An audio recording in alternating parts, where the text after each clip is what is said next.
Welcome to Black Love Matters, where this service a therapy session for figuring out adulthood, loving each other, or finding our Brack Michelle, or Jay-Z and Beyonce. Who is you? I'm Neil, And I'm Nyambi. and this is episode 386, y'all. Hey, happy Monday. Happy Monday. Be sure to leave a 1, 2, 3, 4, 5-star rating and review on Apple Podcasts, and on Stitcher, and follow us on all forms of social media at Black Love Matters. That's Black.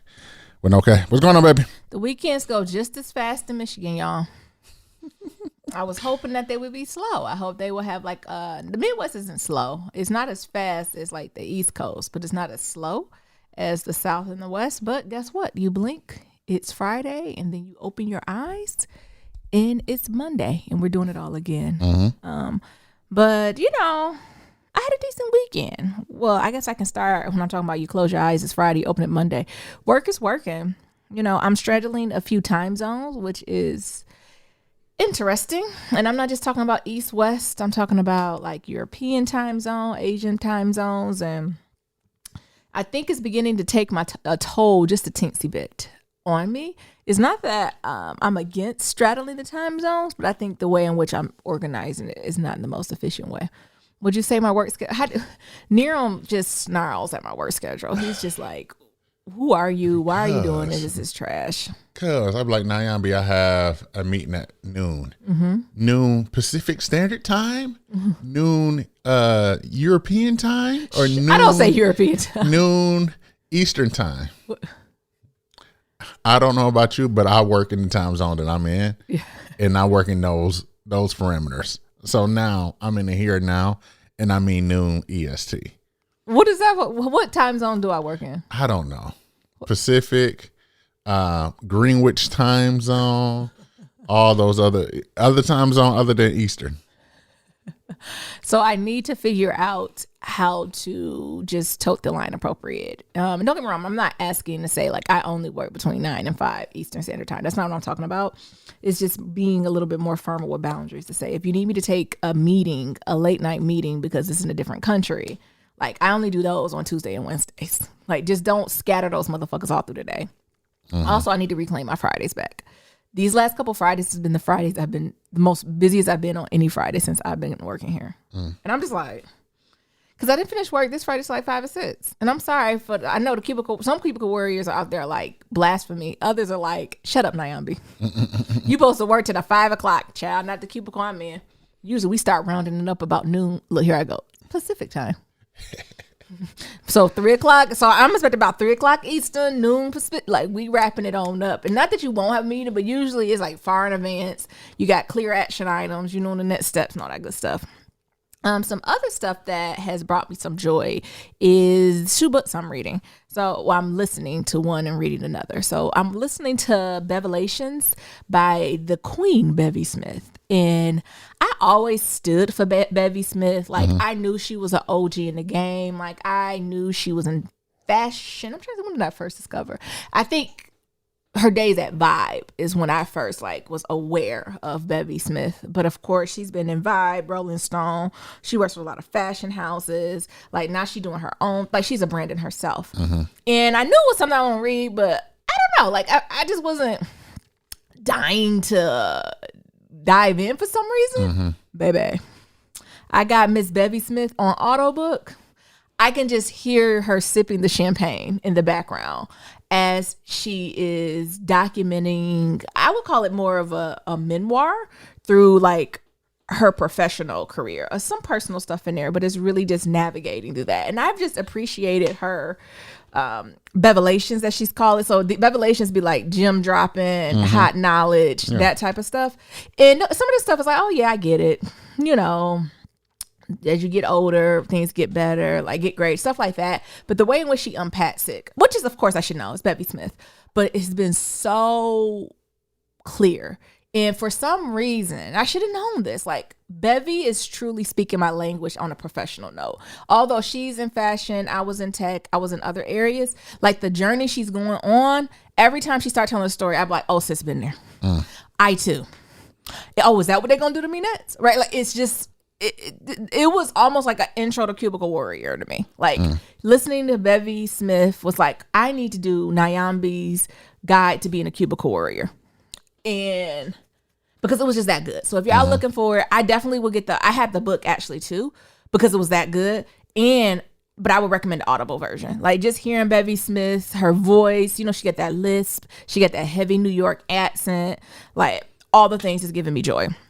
And then on the flip side, I'm reading something called The Turner House, which is a book and it's by this Black woman. I forgot her name.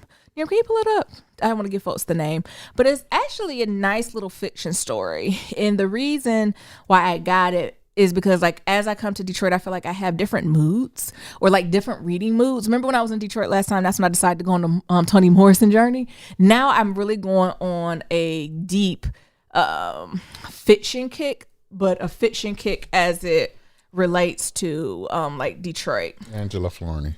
Oh no, that's not it. Niram got the That's the Turner House. No, but that's not the book I got. Oh, is that it? Is it just a different front page? Yes, baby.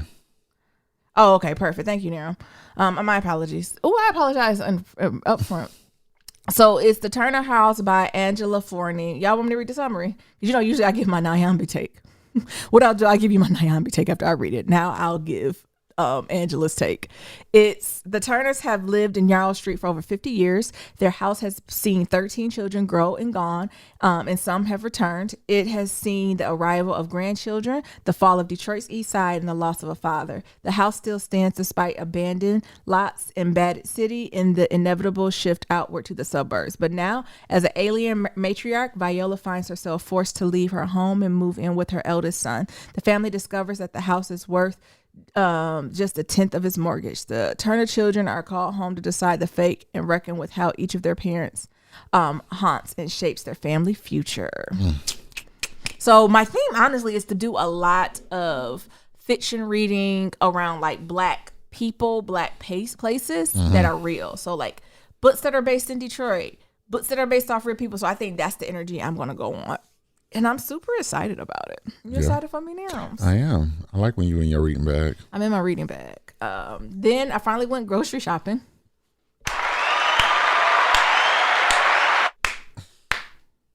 Oh. No, I'm just joking. So this is going to be hopefully our first week back on track. This is better than we did before. It took us months. Yes. It took us months to get back on track. I don't even think we ever meal prepped. While we were here before. Nothing. So I just ate hot sausages and ribs. Whatever we wanted. And corned beef sandwiches. When and however we wanted. Yes. So we're back on track, y'all. Don't get me wrong. Like it's Michigan. We still going to eat some of our favorite foods. But I think now it's just in a more thoughtful and intentional way. So when we do have those foods, we can enjoy it, right? Or we don't feel like we need to go take a nap. So we'll see how it goes. Niram went out and bought his little glass dishes. We weren't able to find no meal prep service out here. I mean, we'll still be on the hunt. Once we find one, we'll let you know. Actually, I'll take that back. We were able to find them, but they was high, honey. Like, they was higher than the California prices. Yes. And I was just like... and I was expecting to be cheaper. Cheaper, same. Yeah. And don't get me wrong, like, we're not expecting, like, full-ass gumbos. Like, we're just looking for meat, protein, starch, and a veggie. Yes. Like, we're not looking for complex. Honestly, you don't even got to be highly seasoned because we need to watch salt intake, sugar intake, and all the above. We just want, like, something where we know the macros or something, want to know what's going in our body. But the ones out in Detroit, it was like, you want a chicken breast, broccoli, and yam, that'd be $80. I'm like, ma'am. What? Sir. That's crazy. So. That's crazy. Are you still processing? I am. Because, like, for what I paid in California, expensive as Silicon Valley. Yes. Like, I had 3 meals, breakfast, lunch, and dinner, Monday through Friday, for $122 a week. Yeah. And out here, they like double. $200. I was like, $300. Fuck out of here. How much is it? Is it for a family of how many? Exactly. So that was a little tripping, but we went on the journey and did it. We went to Aldi's. Aldi's is okay. We went to one that was out a little deeper in the burbs. I think I need to go back. I need to look at some of the accounts and like double check on some stuff, but they were right. Like the fruit was cheap and it's been good. The veggies, like we got like broccoli and stuff for the meal prep, which was cheap. And like no concerns on like the look of it or any of that, but the jury's still out a little bit. Well, Aldi has stepped their game up when it's like, we're going fully organic on most of that stuff. Yes. So stay tuned this week because I bought a lot of the stuff for our meal prep from Aldi's, and sometimes you don't know it until like you get to eating the food and you just like, look, something here does not add up. But as far as the price, like we put it this way, we were able to do meal prep Go buy all the groceries for $50. And then and they talking about $200. And then Niram went and bought the glass dishes that how much was them? 80. Oh, the dishes was more than the food. Yeah. So that's what I'm saying. Like, so we're able to do it. We'll see how it go. And it's because I bought the fancier dishes. Because like the other ones wasn't leak proof. Oh yeah, get some leak So, proof. you That's know, the worst. I wanted to make sure my shit leak proof. Yeah. And there's 10 of them. So we'll let you know. Then lastly, the thing is, I'm trying to find a way to recharge for me, right? Like, or recharge is not the word. Like, I'm not exhausted, but what do I do in my alone time here? Niram, when we went on our walk, usually Niram, we go on a walk together, like at least every other day, every couple days, a couple days during the week, at least once on the weekend.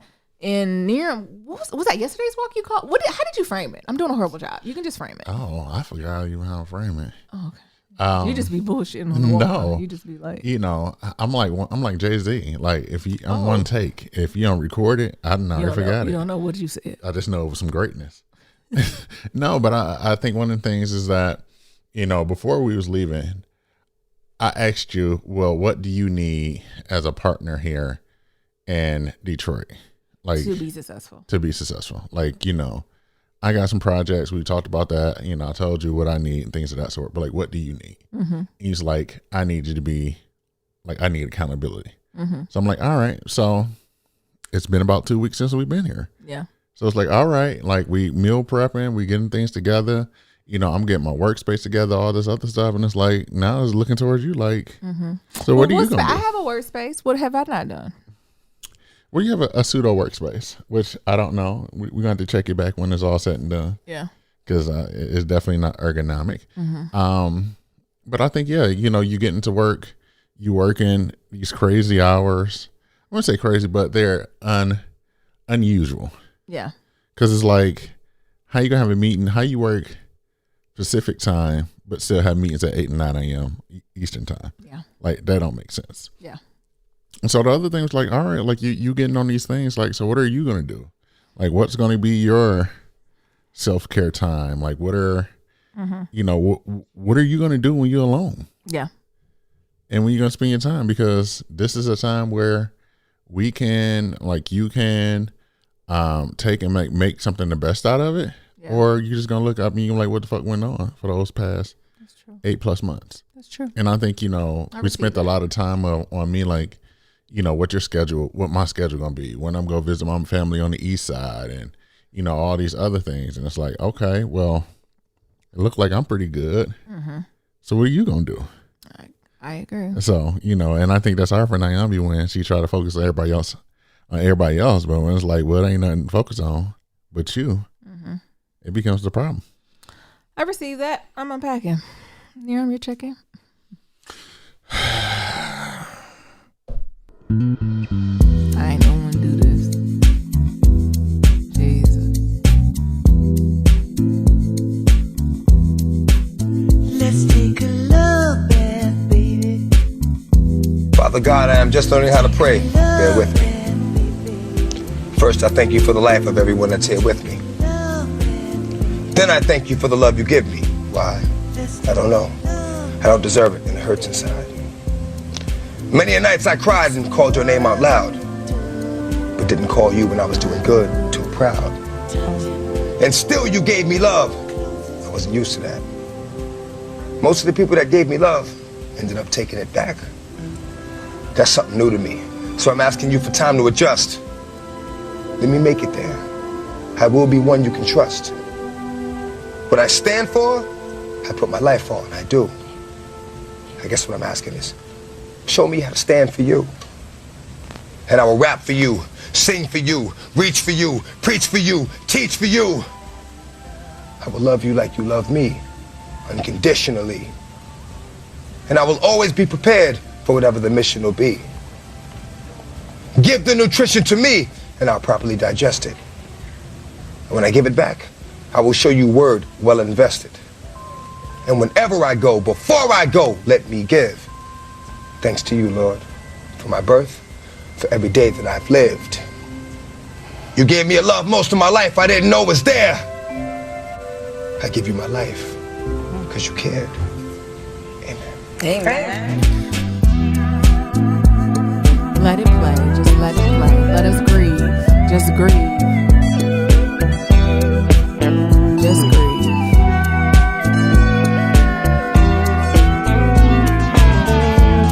Jesus. Bring it down there. Hot. Well, y'all know what it is. R.I.P. R.I.P. DMX. Ernest DMX Simmons. Earl. That's what I said. I thought you said Ernest. I said Earl. Oh, I thought Did I you say said. Ernest? I thought you said It's Ernest. the grief. He will want me to make a joke. He gone. He gone. He back with the ancestors. He's back with his Lord, honey. Mm-hmm. He back home. So what are you bringing? To the fume? Wow. What? It feels like it's gonna be a multi-week event. Mm-hmm. So, or not a multi-week event, but a multi-layered event. So for the elders in his family and the children, I think I'm gonna stick very old school and bring a whole honey baked ham. Okay. With a red velvet cake. Mm-hmm. To the Rough Riders in Philly, I'm gonna just bring a fifth of Douce. Okay. That's it. And just leave it on the corner with a couple cups on the top. Okay. And that's it. I'm gonna get one of those big gallon of Hennessy's. Gallon. Yes. Oh, a handle. Yes, a handle. A handle. I of did Hennessy. Douce because I thought black on. Yeah. Actually, I need to start drinking Douce. I'm gonna bring a handle of Hennessy. Oh, you still gonna bring this? Yeah, because it's a lot of niggas and Rough Riders. It's a lot. It's a lot of them. So Should we get some wings or some? What they in Philly at the corner man store? What they call it? we just kind of ran out of a Philly cheesesteak cart. I don't know if the blacks eat Philly cheese like that. In Philly, Okay, though. I don't know. Damn. Okay, we grieving. Um, That's a rough one. it is a rough one. You know, I know folks was going back and forth canceling everybody because, you know, folks was pre-announcing he did. And personally in my family, I've had a situation where someone has said somebody did and they were standing next to him. Yes. So it can be hurtful for the family. Mm-hmm. But y'all, he did have to bring damage. Like, as soon as I heard that, I was like, and don't get me wrong, you know, I believe in the same Lord DMX believe in. The Lord will breathe life into you. Don't know what happened. But if we're looking at the stats, that's a hard one to come back It from. is a hard one to come back from. Yeah. DMX. This is an example of a man who has lived a full life. Yeah. I want to say full multiple lives Yeah. Yes, in his short time. in his short time. 50 is young. Yes. But that's like in his years, they got to be 120 Yeah. I agree. to go through the things he didn't went through. I agree. I think that he about 120. Yeah, maybe that's it. So, you know, that man has lived a full life. Yeah. So it's just rough. Love on your people. Addiction is real. We ain't It gonna is get off real. here without saying it. So if you got it, reach out for help. It's a disease. It's something even after you go through rehab or you go cold turkey and you're no longer using it, it's still a disease and you have to monitor it every single day. And it's nothing to be ashamed of. I hope this at least takes some of the stank and the shame off of addiction when it comes to our community, because it gets to a point where people can't help themselves. It's just like having diabetes. Like if once you got it, you have to treat it. If you don't treat it, you know, it's going to spiral. Same thing with addiction. And also, Once you got the addiction, now you could have did the precepts not to get it, but we already here. I'm talking about once you're in it. and also think, you know, one of the things we also got to add is just mental health and mental health services. Like, you know, a lot of us Use it. go to Addiction. addiction because we're self-medication on something we haven't been through. True. It has not been treated. And addiction is more than that shit, y'all. Addiction is alcohol. Addiction is sugar. Addiction is carbs. It's excessively doing things. It's excessively giving yourself away to something that don't love you. All those are forms of addiction too. So I just want to be clear. I'm talking about more than illicit drugs. There's many ways that addiction runs through. Yeah. I mean, I thought Nero was gonna talk about what's his name, King Phil. What's the old white man who passed? I was so unfazed by it, y'all know I be on little chats with work, and they be like, "Oh my God, have you heard the news?" This is me, yeah, DMX passed. Then they be like, Prince King Phil. I said, didn't he live to 104? Am I rude for that? Respect, right? Whoever dies, prayers to their family. What did the passive aggressive men say? Prayers to all involved. Prayers to all involved. But it's just like, if you lived y'all to 99, if now y'all be lit to 99, y'all don't even gotta say RIP, because I'm already in peace. Like, don't go about your life. I literally, if I lived at 99, if I died Monday, had a funeral Tuesday night. Like, it's no, that's the goal.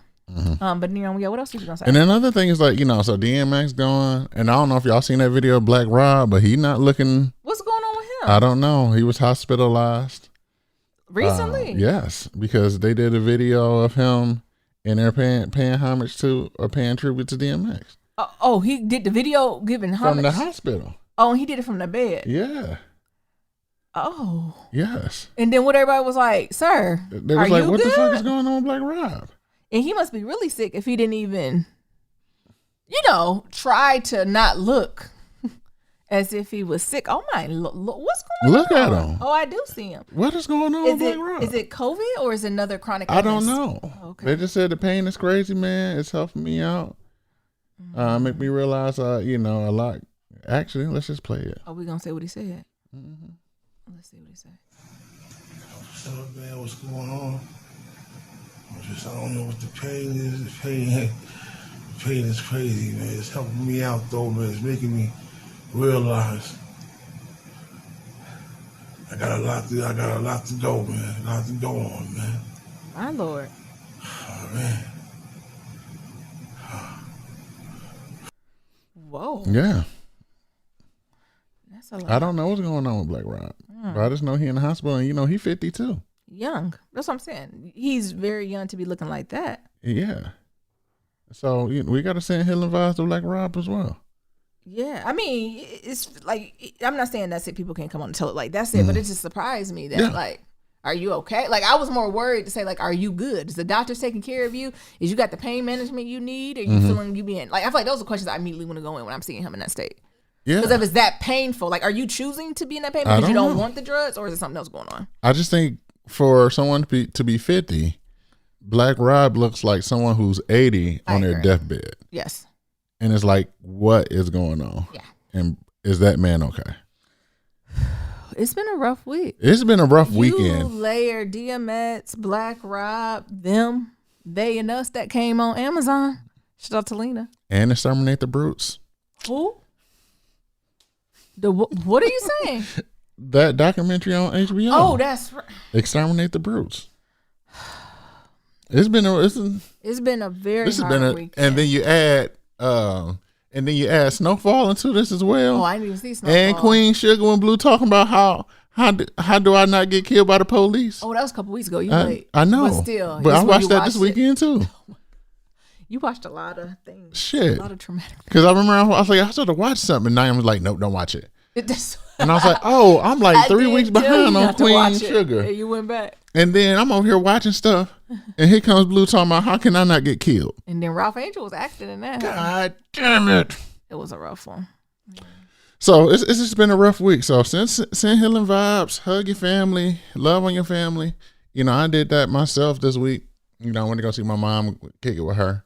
Because, she's in her 70s. And I say for the most part, well, this old COVID, she's just been at the crib by herself. Yeah. Like she's been at the crib like, what's his name? Not Remy. Prosper. Well, Prosper got to the point where he didn't want to talk to nobody. He didn't want to talk to nobody. He didn't want to see nobody. Because he just in the house. That's how my mama was. Every time the news call California. Yeah. Is that y'all? Okay. I seen them cases in LA. I'm like, I am way away from LA. So, just wanted to go kick it with her and love up on her and spend some time with her, which was, was interesting. Which is, I think one of the things I was telling one of my friends, coming back to Detroit is like relearning family members and everything else. Cause, we haven't been home since like 2009, like for more than 2 weeks. What was it? Summer, but yeah. But like, I'm saying like more than 2 weeks, right? Yeah.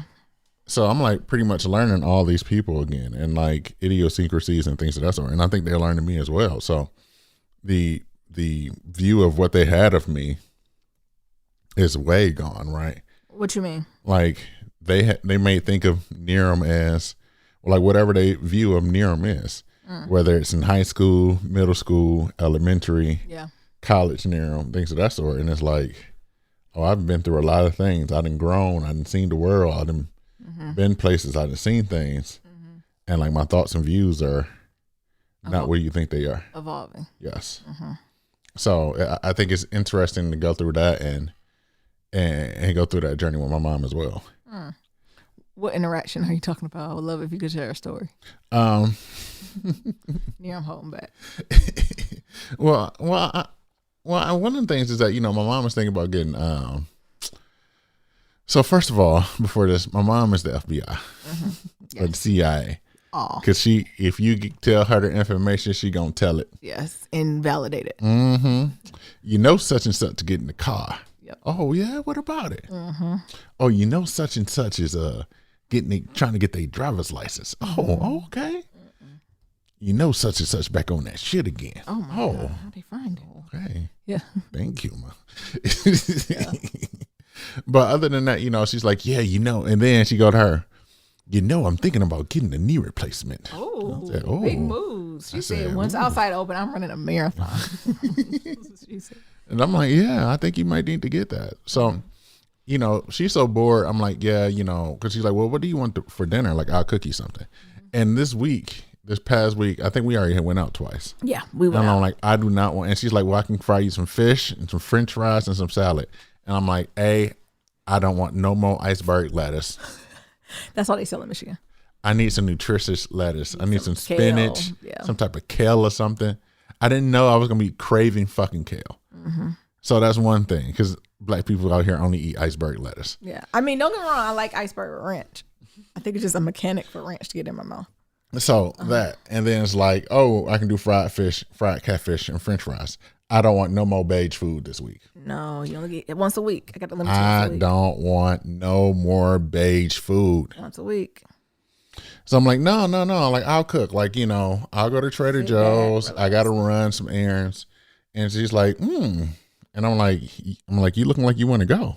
Like, you want to run some errands? Like, She said, hell yeah. I'm just going to Staples and Trader Joe's. Sir, hell yeah. She I want to go. Let's roll. Let me go put my shoes on and get my other leg hurricane.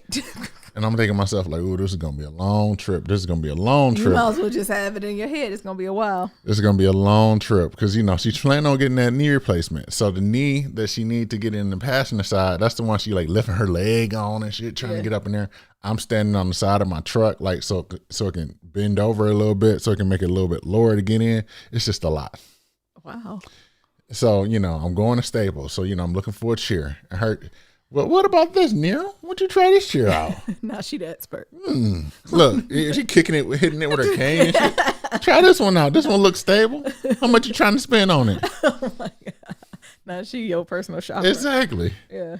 Just go to Staples. Yeah. And then we go to Trader Joe's. And she's thinking, You ever like, been to Trader Joe's? yeah. Okay. But, you know, she don't go often. Yeah. So she's taking this like the full on shopping trip. And if you know anything about me and shopping, if I don't have She's a starting list, at the produce. She taking her time getting everything. so if I don't have I shop with a specific reason. If I got to go to the store multiple times, I'll do it. Yeah. Because I'm like, all right, meat, vegetables, potatoes, Yeah. bam. Her, do. Hours. I want some of this too. Yeah. Snacks. And then her, you know, I get the food that I'm gonna cook, and I'm looking at dessert, and she's like, I think I want some dessert. I was like, no. Like, this is the dessert we having right here. We don't get extra dessert here. Because Trader Joe's will have you Yes. toe up. So we going down the aisles and shit, and then, you know, it's time to check out. How much this cost, Nero? How much I owe you? Oh, now you want to count your little coins? Don't worry about it. No. I'm gonna pay you back. I don't want you to think I'm over here counting on you for money. Oh Lord. I said, oh, okay. No charge. Well, Shirley Caesar, no charge, mama. Don't No worry charge. about it. No Don't worry. charge. No. I charge. said, well, get me next week then. Yeah, because you can't just say no. You got to say something else. And then she like she over there like well, every time I talk to her, she like, I'm going to pay you your money back. And I'm like, no, you ain't got to do that. It's like, no, I'm going to pay you your money back. And she's like, I done already went to the bank and I already got it. And I'm like, no, you don't have to go to the bank. Don't worry about that money. And, you know, that's something I think that's where I probably got it from. Because he was like, because my mama always about that money. If I owe you, damn it, and I owe you that cash, I'm going to get it to you. Blessings. And I'm like, don't worry about it, Mom. She's like, no, I didn't already been to the bank. Oh, my God. I already got your money. Gotcha. And her, it's going to be in the bedroom under the towel. Oh, my God. On the dresser. Not under the towel. Who coming in the house? I don't know. You never know. But just in case you come and I ain't here, that's where the money is. I'm glad y'all had a good time. Yeah. But yeah, she's definitely lonely. So I'm, you know, spending more time with her, just trying to plan some things out just to, you know, go out. And then other things like, well, I want to go out somewhere. You know, ever since that cabin trip, ooh, I'd love to go back to that cabin. I know everybody. I'm like, child, it took money to get to Michigan. Yes. I think people think like, oh, y'all Michigan is so easy. I was like, No. we put out quite a bit of money in the month of March. We're trying to use April just as a nice recoup, and everybody's just like, what we doing? Ooh, so we gonna go to that cabin again? I'm like, feel free to book it, and I'll give you my half. I would love to go to that cabin. And I'm thinking in my head, me and Near, I'm kind of Right. alone. Okay. No, but we're going to do another family trip, though. I was thinking of actually staying in Michigan, going off one of these Great Lakes, honey. Yeah. You know, actually, I'm not paying no taxes, but, you know, we paid taxes before. Mm-hmm. We might as well use it. Yeah. Cool. Yeah. See what happens since Pillow Talk. Ooh, honey. Y'all ready for this pillow talk? We talking about them, they, and us. Oh my God. Y'all see them? Near, pull up the description. So I thought I was going to piecemeal it together and maybe take a couple weeks or a week or so to watch Lena's new production, but I did not. So them. I'll give you the summary of it. It's a black family moves from North Carolina to an all-white Los Angeles neighborhood in 1953, where their idyllic homes becomes ground zero for can you help me say that near? Relevant. Oh, you didn't help either. Forces. Relevant. This is produced by Lena Waithe, Hillman Productions in Little Marvin. Mm-hmm. The LA suburb is Compton. Mm-hmm. Compton before it became Compton. It was a lot. What I will say is you have to be in a healthy headspace, and I recommend not watching it alone because you definitely need to unpack with people. I could not imagine watching them alone and not having one soul to talk to. Mm-hmm. Again, I'm doing high levels, and we won't give any spoilers. We'll just talk about themes. So if y'all worried about spoilers, ain't no spoilers. The visuals are sick. Meaning the actors looked beautiful, the costumes were beautiful, the time in which they were in were beautiful. Acting was acting. Every single black and white person on that screen came on there, and I believed them. Mm-hmm. If they was white racist woman, guess what? Believed them. If they was black mama going through trauma, I believed them. if it was black daughter with confused identity, I believed them. listen, everybody acting was acting. Now, I know I gave y'all the description. The way I would take it a step further is it was a horror based in reality. Meaning that think of like the genre of Us and Get Out. What do they call it? A social horror? What was the word they social called it? horror or something like that. So, meaning that it was a horror movie and there were some supernatural forces at play. But in addition to that, the true horror was the racism, the oppression and sexism, like that. Then they put that on the head to be the crux for what was the trauma and horror. Now, Lena and Lil Marvin didn't do nothing but tell the truth and shame the devil. This series was violent, graphic, and traumatic. But we got to be vocal, y'all, about our traumas, or the enemy will stand up and say we enjoyed it. Mm-hmm. Because what I am going to talk about is it was a lot of thunk pieces out there after a few of them episodes, and probably about Saturday afternoon, y'all was dragging Lena. Sure was. And I don't think I'm on the team of the drag Lena. So to be, bipartisan, the other folks was like, all Lena do is traumatic porn. She always got a guy have niggas dying. And when I watch her shit, I be fucked up. What's the audience? Why she be doing this shit? She be spinning the wheel and be like, what I'm gonna write about? Niggas dying. Like, people was just writing about, they was just dragging her. And I might be in the minority there, in the minority, in an unpopular as opinion, but it's the story is old as time, dragging black women. Actually, bring it back, reverse it. It's a story as old as time as attacking and dragging black queer women. And I think that's just goodbye. Y'all was just all up on her shit when she put Candy and Tabitha Brown and shit all in the Shy and all that. But now she giving y'all some real history lessons in this shit. And Lil Marvin, and now y'all getting on her? Like, that's bull. Like, and they talking about, where does Lena sleep? Where does she come up with these things? She needs to talk to a therapist. No, bitch, you need to go to school because she didn't think this up. This is our history. Ain't nothing on that TV screen that she exaggerated on. There are situations where our communities have been raped, pillaged, and stealed from. Low key, we probably ain't make it enough traumatic.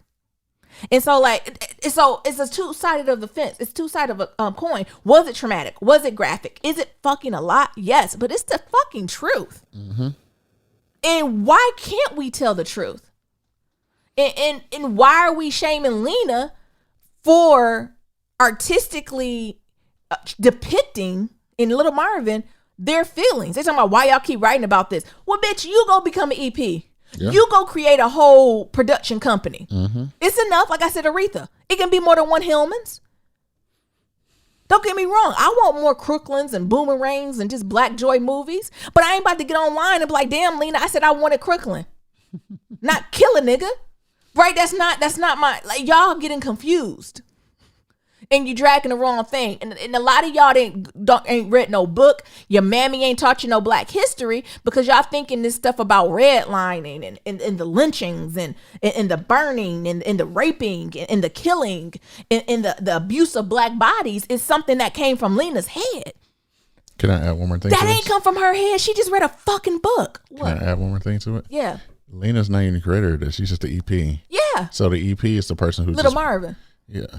Yeah. The EP is just the person who provides money to the series. Yes. And but they're dragging her. Yeah. Story is old as time. If that ain't some white man shit, I don't know what it is. And then it got to the point is, if you don't like it, don't watch it. Lena's not coming unless, is Lena coming to people's houses giving money to what? Lena, first of all, Lena, what I will say is I wish you had a podcast to go with it. And every episode needs a podcast to break down to these people. Because when I tell y'all, every episode either left me in chills or tears or like putting footnotes to say, I need to go back and research this. Because I'm kind of familiar, but I'm not versed where I need to be. Like them could be a curriculum in a variety of things. From black people, redlining, home ownership, policies, protocols. Then also, I want to then flip it on his head because, Lena is a creative. Then the history of horror, right? And how do you use horror to depict a certain amount of angst in the thing, or even just an ode to black films? Because I don't know if you remember in one of them scenes where the father was holding his hand against his temple. That's a very much a Malcolm X stand, right? Like all these things that you niggas missed a lot. But I'm sorry, let me rewind. If you don't like it, because I agree, because remember I said earlier, if you don't have the emotional headspace, the Kavanaugh trial, it's a lot of shit going on. Kavanaugh trials going on. DMX died. Prince Philip lived to 110. Like all these things are happening. And sometimes you don't got it. But if you don't got it, just say no. It don't come dragger because you then inflicted more self-pain on you because it feels so good. Then I got to thinking they must be the same people who call into Kevin Samuels and then ask him to rate them. 1 through 10, no 7. This must be the same genre of people. Also, and how the fuck did you think this was going to end, y'all? 1953, black family moving to all white family neighborhood. You thought the white family was going to welcome them? No. Then they'll be like white savior trope. So which one you want? Niggas gonna be mad regardless. Stop dragging Lena. Stop dragging Lena. She don't need to provide the money to us. So I think that's the main thing is that I think the anger here and the angst is towards the wrong person. If you're gonna have anger and angst, so that's one thing because she's just the EP. Yeah. Meaning that I she mean, provided, but EP still had to sign off on it. but still, she just provided money and funds. Yes. But EP is very powerful. I know, but still, Yeah, but even the I think it's a guy, Little Marvin. It's okay. Say this is his brainchild. I'm arguing that he did not go to bed at night and think this up. I argue he simply just read a history book. Yes. And translated it. Yes, because I like I don't think because people are like, oh my God, this is crazy. Where is this coming from? I'm like, y'all never heard of these stories. And I think that's one. It is interesting. I think as a person whose ancestors, hell, even mama and daddy was a part of the Great Migration. The Great Migration and left, right? Mm-hmm. Like my own mom has a sister who's was like taken away from their farm. Yes. Never to be seen again. Yes. On the flip side, my grandfather left where he don't go with his ancestors now. So he left his part in Georgia because the police was after him. Mm-hmm. Like he didn't leave because like, oh my God, there's great opportunities in Detroit. He left because he had to get the fuck out of there. Mm-hmm. Like, so for a person who lived in the Midwest and see that, like, I think it's interesting. I think they can go other ways with this. Like, of course we did Compton, which what we know what Compton is today. Yes. Shout out to Dr. Dre and all of them. But I would love to see some of these other cities, the Detroits of the world. Like, who was the first family to move into Black Bottom? Yeah, and why did it become Black Bottom? Yeah. Or talk about the race riot that they often don't talk about Detroit. Usually when they talk about the race riot, they talk about the one that happened in 65 and all that type of stuff. But there was a race riot that happened in 1943 in Detroit that was around the creation of the Black Bottoms, right? Because Detroit was white. Right. And then they had these very small areas on the east side of Detroit where Black families would be. But the thing is, so many Black people was coming that they had to continue to spread out, right? And that is how Black Bottom was created. And what it was not displacing white people, but like Black people had to live in the same building with them because there was nowhere else to go. And because white people did not want Black people to live there, they literally set the motherfucker afire. And they was like, oh, well, there's a fire. You niggas ain't have it now. And that was the creation of Black Bottom. Or when they put the big ass freeway in the middle of the damn city. Yes. So I think these are real stories. Like this y'all. is real shit that has happened. And you know, Gen Alphas, whoever the fuck. The next ones, like, if y'all thought, that's why I laughed at Lil Nas X when I was like, oh, he pole dancing with the devil. Our ancestors been doing that. That ain't nothing new. Ain't nobody scared. That was funny as shit. What? But wouldn't he pole dance? I don't care what he doing. But that's what I'm saying. They were so took it aback by that. I said, y'all must ain't seen what it is to pole dance with the white devil, honey. Shout out to that was a line from the movie. Shout out to the white devil. But I think that's the thing, right? Like, I think since we are older millennials, we have the privilege of living both ways, right? Where, you know, you was raised by your grandparents. Yeah. I was raised by my mother, you know, who was highly influenced. My mother had me when she was 40, so she had kids. So we and then as well as we went through being the first ones with internet and all this other stuff. So we're like this hybrid, in between hybrid of like what's going on of like bridge. Yeah, that's true. Like, what was that? The baby boomer? Yeah. So like the bridge between like the baby boomer, the silent generation, baby boomers, Generation X. Yes, and all that. Yeah. So I think we've lived that, but as these Gen Zs and Alphas are getting older, they don't realize that. They're not doing that, and there's already a lot of revisionist histories going on. Absolutely. It's a lot of PC, whitewashed, very, I don't know how to explain it. Like, they don't realize how, I don't want to say that, right? Because I don't want y'all to be sending me emails because I'm not going to read them. But but it's not that they don't understand the history of Black people, but sometimes it's like they don't get the game. It's like they think they're excluded from the game. Yes. Like they think they're the exception to the rule. But you are the rule. But they are the rule. And I think this also goes into the fact of like after watching Exterminate All Brutes on HBO Max, and like when some of the things they's even saying of like, it's never the losers who are writing history. No, it's always the winner. It's always the winner. Like you never, you know, you always hear about the hunters like story on how they killed the lion. Yeah. But you never hear the lion story. Yeah. And I think that's what's happening a lot of times in these history books and things that's going on. Not a lot. It is. Yeah. that this is why we need these types of things to happen to add a counter narrative, because we To are shake the shit to the core. shake the shit to the core, because we are the fucking lions in this scenario. Yeah. Yeah, you should know that somebody in your family probably was raped. Right? Like, is not like completely raped, pillaged, all of that. You need to be able to say that, and you need to face it. Right. Head on, so you can tell the fucking story. So when they come into you and be like, oh yeah, we just stole we just took your house. No, not only did you take my house, you took, like, you need to be able to lay it low and spread it wide of everything that was taken from you, so you can get it back. You don't know what you're going back to reclaim if you don't know what's taken. Exactly. You don't have no idea what you're reclaiming if you don't know what was taken. And it's hurt. Y'all, episode 5 was the point for me. Like, all of them are intense, but episode 5, Nerum will tell you, like, I started it with my mom, and then I finished it with Nerum the next day. And I was so into it. My mom was dozing off. She's like, I can't watch no more. I need to go to sleep. And I was like, okay, I'll watch with you tomorrow. I'm lying. I'm going in the room. Like, this type of stuff I watch again. I got to episode 5, and I had to turn off my TV, and I literally cried for 30 minutes. Like, and I don't even think I cried for me. Like, I felt like it was literally my ancestors coming through me and crying to be like, now you see, beloved. Yes. Like, you see, like, all that was for you. Like, it was just such a, they did that. And I just don't know. Lately, art hasn't been touching me to the point of tears, right? Or feeling like this deep, deep connection to other. And because them did that for me, and again, traumatic, graphic, violent, horrible, right? Like, all those things, but you gotta face the good, bad, and the ugly. Exactly. And I think that's the fucked up part, is like, did Lena go too far? Was this too much? Was this too violent? And it's like, this is not even part, like, this is just wrong question. It's not about Lena. It's white people. Yes. It's racist.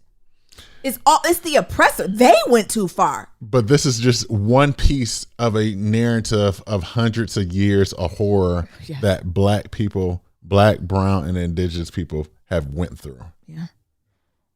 Period. Yeah. And the thing is, if we don't show it now, it's going to get whitewashed and watered down, generation after generation. It's just going to continue to get watered down. Yeah. They gonna make, and then they gonna make slavery think like they done came over here and they volunteered. Like we asked, they gonna make sharecropping like it's lease to own. By the time they done, they was just working the land, lease to own. Not renter center. It's just lease to own. Just pay a couple weeks, and within a year, it's theirs. Like, that's the thing. And I think sometimes we need to be shooken up. We need to be uncomfortable. And some people argue we always uncomfortable. I don't give a fuck. Because the thing is, we're gonna continue to go through it. It is what it is to be black in America. So it kind of bothered me a little bit how y'all was tearing her up. And I think it was just felt very personal, right? Instead of like critiques of the movie, it was very much like, why Lena always doing this? Time to put her away. Why little Marva doing? No, if you got critiques, talk about the critiques of the movie. The thing is because they can't. Exactly. Because people was acting. The visuals were on point. Like, all that stuff. All the stuff that they could critique when even the dialogue was there. The script was there. Like, all the things were there. Even the backlog story. There is one episode that gives you the whole back story on how the fucking neighborhood was created. When I tell you they like dotted their I's and crossed your T's for you niggas. But it's also easy to say, like, it was a lot for me. Where I'm at in my life right now, I can't watch no shit like that no more. And I don't know why I just couldn't be that. But this idea that everything got to be gumdrops and berries all the times, or telling the artist how they need to interpret or produce their art, feels disrespectful. You gonna tell me how I need what shit I need to bring out? You ain't even never mind. And I think the other thing is the black story is a story of getting it through the mud. Yes. And they're making it out. Yes. It's the going through these horrors and us producing the shit we're able to produce. Yes. And that's the black story. And I think I hear people like they want other things and positivity and stories. Like, I think those stories are coming. And I think the stories are here. But you can't get mad at a creative talking about, they're using it on the people and going to Amazon and they're trying to get on a broad platform, y'all. What they gonna put it on? Cold Black? Zeus? Is that where you want it on? Cleo? Did you niggas not enjoy Coming to America? TV One. Did you niggas not enjoy coming to All right, America? all right, Jeff Bezos, black representative. That's all I'm saying. Did you You niggas said you wanted something that's funny and yada yada yada. Happy I didn't like it. And mind numbing and like not have to worry about your feelings. We gave you niggas coming to America. You niggas said you didn't like it. So we gave you fucking them. And you niggas said you didn't like it. Then we gave you one night in Miami. You niggas said you didn't like it. What the fuck do you niggas want? That's Nero, Miss Jeff Bezos. I done gave you 3 spectrums of the niggas. And then we gave you Because Tenet. you're not a monolith. It is a monolith. You all are contrarians. You don't like shit. And then we gave you niggas Tenet. That And you I have niggas no idea said you was what's talking fucking about. confused. I'm completely confused by So Tenet. what the fuck are you niggas talking about? Because them niggas gave you high level shit. We gave you dumbed down funny. We gave you heartfelt hurt shit. We gave you our ancestors all together having a big ass argument together. And none of you niggas like this shit as a consensus. What the fuck do you niggas want? Watch it. It's good. We didn't even get to the themes. Themes of the movie: the American dream. Is it an American nightmare? Home ownership. I really love the home ownership one. Like, I think that I just wanted to get up and start shouting because I think about the privilege that Niram and I have to be homeowners, to have been homeowners at such a young black age, right? And like, I know we talk about that sometimes, but truly looking at this, and I knew the history of like redlining and covenants were huge, but truly unpacking the weight of that and the privilege that we had to be where we were to do it. Yes. So it was just huge. I'll go back to our neighborhood in White House, New England. I'm assuming we were the first black people. We were the only black people while we were living there, but I'm assuming we did some form of integration in there. What do you think? Yeah, we did. Didn't even know, right? And looking at this, thank goodness for the naivety. Yes. I don't know if I would go back there. No. And me and the place that I'm in now, I don't think I would go back and buy that because I just wouldn't want to be in a situation where I'm integrating a community like that. Our town in white ass New England that we stayed in equated to 3% black people, which equated to 7 black people. Two of them. 2 of them was in the house together. and then We knew the other ones. And I knew the other 5. And I just don't think, and not that it's a good or bad thing, but I think the mental space I'm in now, I don't need to go to a community where I can count the number of black people. And y'all know we talking about expanding our family at the end of the year, at the top of the year. And I also think about my child, because that's also things that came up to saying, being black while working and being black in the school system. And, although, I love me a good, nasty school system, but I don't know how comfortable I feel sending my child to an all-white daycare. School, that's a little different, right? Because I can get their wits about them, right? You training them up by the time they in preschool, not preschool, by the time they in 1st, 2nd, 3rd grade. Some stuff, I'm going to equip my child to go up in there. But I just think about how vulnerable they are when they're a baby and they can't speak. Or they're assuming. Yes. And I think at a young age, they're assuming too that all is well. But as a young age, you get them some cues, right? How was school today? Who played with you? Did you get called on today? What questions did you ask? Who you play with? What did you, it's little cues you can get from a certain age to make sure they're engaging, right? And they being, taught, and you give them, let this me, give them a little pop quiz, see if they ask learning and shit, But it's something about that little young age where it's just like, do I trust a white woman to care for my black baby the way in which I would, or another black person? No. You can thank them for that. Like, Yes. but it's just so deeply rooted that I know I need to process that and unpack it, because I'm sure 100% that's not true, right? But it would be literally in the back of my head while I was working or doing whatever I'm doing every day. Yes. Like 24/7, I'll be running. Big facts. Home ownership, redlining, covenants. What else? These covenants are real, y'all. Yeah, you want to explain that? Yeah, maybe, because I think folks might know what redlining is. So a covenant is almost like, I want to say it's almost like a HOA. It's like pretty HOA much just bylaws. it's like a contract with a bylaws of a specific town, in the area that you're living in. Yeah. So like this covenant was like no person with any black blood, pretty much the one drop rule, Yeah. can own, lease, whatever or property live in this property at all. it lived Basically, in no blacks. the town or city of Compton or East Compton or West Compton. And that was a real thing that happened, and it happened over many cities across the United States. And of course, there was a Supreme Court decision that knocked that down. But just because it was knocked down by law, didn't mean people didn't enforce it under the table. And making people's lives as hard as possible, Black lives as hard as possible it is to live. Yes, in these communities. And then I think the other thing is that when blacks were integrating into these neighborhoods, the property value actually went up versus went down. Exactly. And like I think that's a counter narrative that they never want to talk about.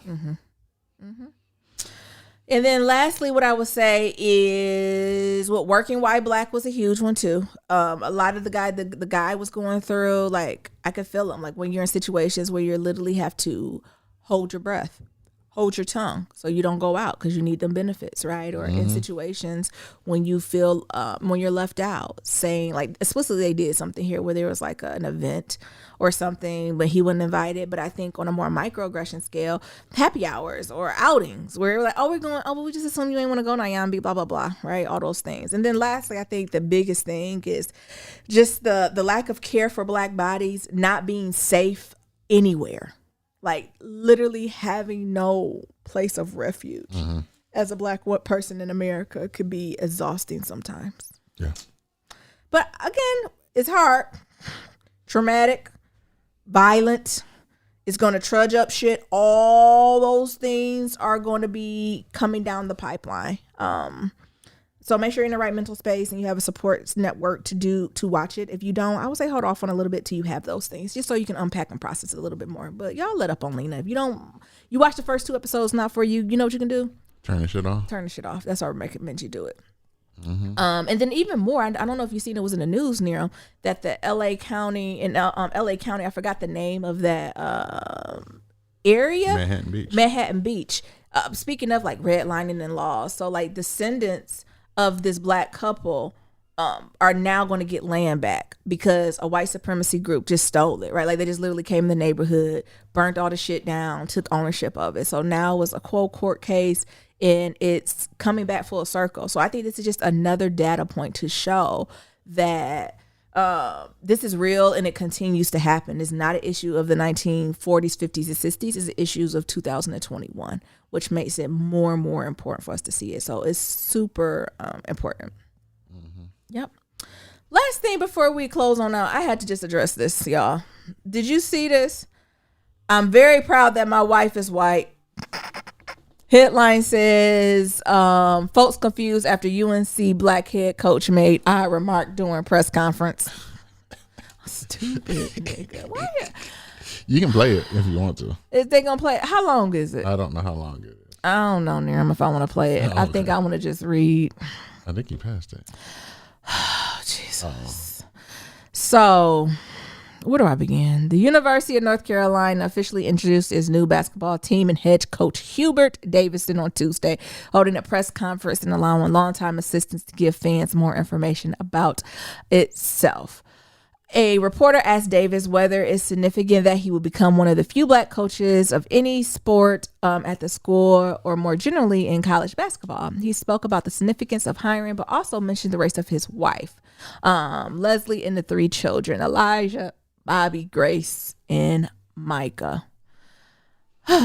He says, it's significant that I am an African American and I'm a head coach here. It's significant. I know that in terms of Division I head coaches around the country, only 26% of head coaches for the Division I men's basketball are composed of minorities. Oh, first red flag. Specifically African Americans, he said. I know that it's significant that I'm the 4th African American head coach in any sport in history of the University of North Carolina. I'm very proud to be African American, but I'm also very proud of my wife. My wife is white. I'm very proud. I can't even get it out. I can't even get it out. The ancestors won't allow me. That Todd set up. It says, but I'm also very proud that my wife is white, and I'm very proud that my 3 beautiful, unbelievable kids are a combination of both of us. He add. Is this it, Nero? Let me see if I can play it. It is significant, Steve. It's significant that. Oh, did it stop, Nero? Or they done cancel. I'm African American and I'm the head coach here. No, you're just giving your pregnant pause. Oh shit! It's significant. You better think how he can bomb this.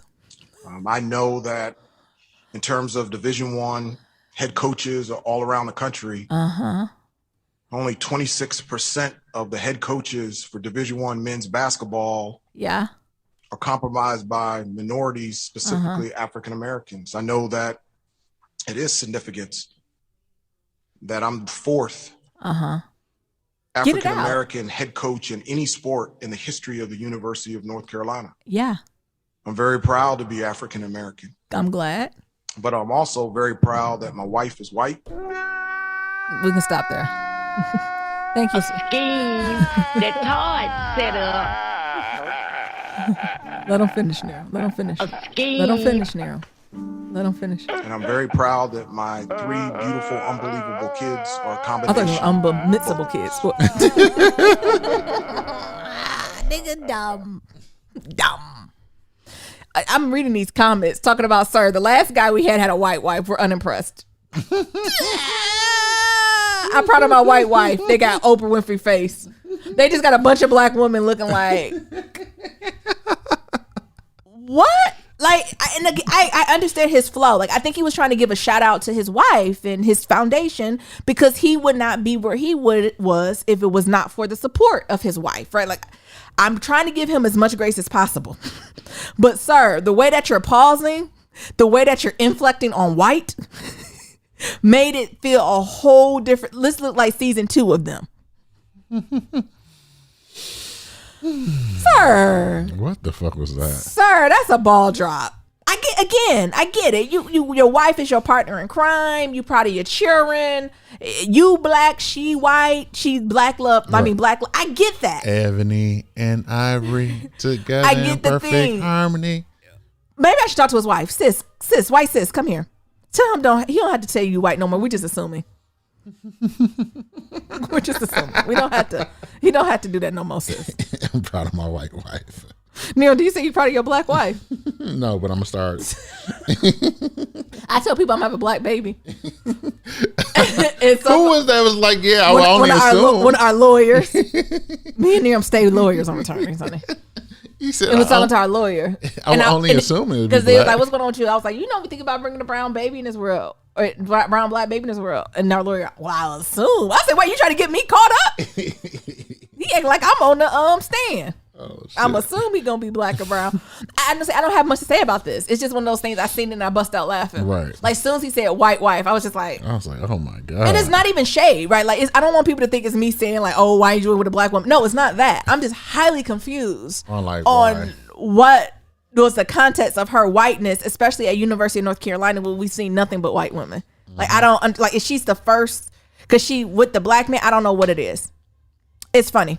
Well, you know, I don't know if y'all can hear that. My parents got music blasting, so we can go ahead and wrap up this podcast. Alrighty. Lack of boundaries. Did they not know we was doing the podcast? It doesn't matter. Oh, to submit your black love story, go to Welcome to blacklovematters.com. Detroit. To submit a question for Kitchen Table Talk, shoot us an email, blacklovematters@gmail.com. That's black with no K.